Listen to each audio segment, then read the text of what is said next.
Okay. Let's order na, guys. Pwede bang tumabaw kay Aki, no? Para naman kapag may tanong ng lalaki sa akin, isipin nila yung kanina. Ayaw nila mag-ask ng number ko. Pwede bang tumabit yung mga Karen? Teka.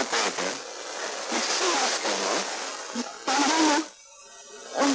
Actually, kahit upuan pa siya, diba? Edi perfect. Pero tatabahan ko talaga si Aki. Kaya kikinig ako for you.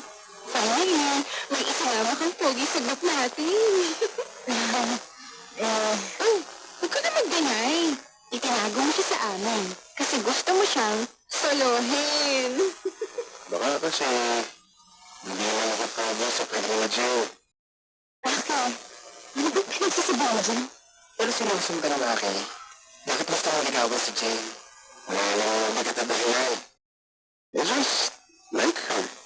Matagal na kami magkaibigan. Kilala na namin ang isa't isa.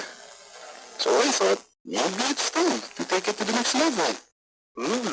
Okay. Pero, what if nag-no siya? Okay lang din.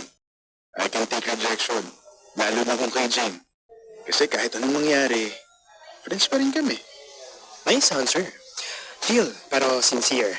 That's so dreamy. Kung ako sa'yo, Jane, wag mo nang palampasin to. Baka mapunta pa sa iba.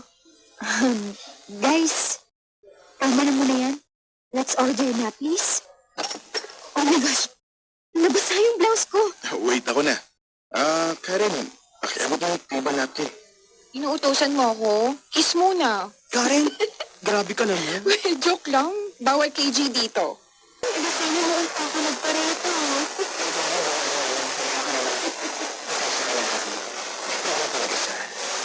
Okay. Let's order na, guys.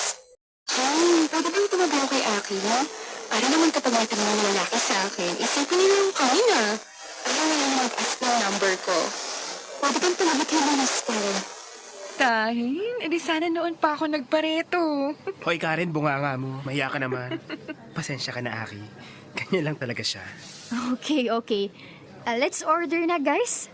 Jane, pwede bang tumabi ako kay Aki? Para naman kapag may tumingin na lalaki sa akin, isipin nilang kami na.